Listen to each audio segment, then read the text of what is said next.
Hello Vadodara, કેમ છો? ફરી એકવાર હું જિગ્નેશ દવે પ્રોપર્ટીમાં તમારું સ્વાગત કરું છું. શું તમે કલાલી એરિયામાં કોઈ ન્યૂ ડુપ્લેક્સ શોધી રહ્યા છો?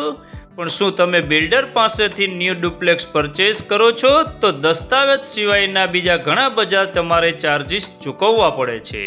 તો હું તમારા માટે એવી જ એક ન્યૂ રિસલમાં પ્રોપર્ટી લઈને આવ્યો છું, જે સીકે પટેલ ફાર્મની બિલકુલ સામે છે. 788ના પ્લોટ એરિયામાં 3 BHKનો રેડી ટુ મૂવ બંગલો, જે ઓનલી ઓન 68,50,000 રૂપિયામાં વેચાણથી આપી દેવાનું છે, જેમાં તમારે દસ્તાવેજ સિવાયના બીજા કોઈ ચાર્જિસ ચૂકવવાના રહેશે નહીં. જો તમે આ પ્રોપર્ટીની વિઝિટ કરવા માગતા હોય અને પ્રોપર્ટીને પરચેસ કરવા માગતા હોય તો અત્યારે જ અમારો કોન્ટેક કરો. અમારા કોન્ટેક નંબર છે જિગ્નેશ દવે પ્રોપર્ટી 8160749227. તો મળીએ એક નવી પ્રોપર્ટી સાથે. જય શ્રી કૃષ્ણ. અને હા, અમારી આઈડીને ફોલો કરી દો, જેથી કરીને અમારી પ્રોપર્ટીની અપડેટ તમને તમારા મોબાઈલ પર મળતી રહે.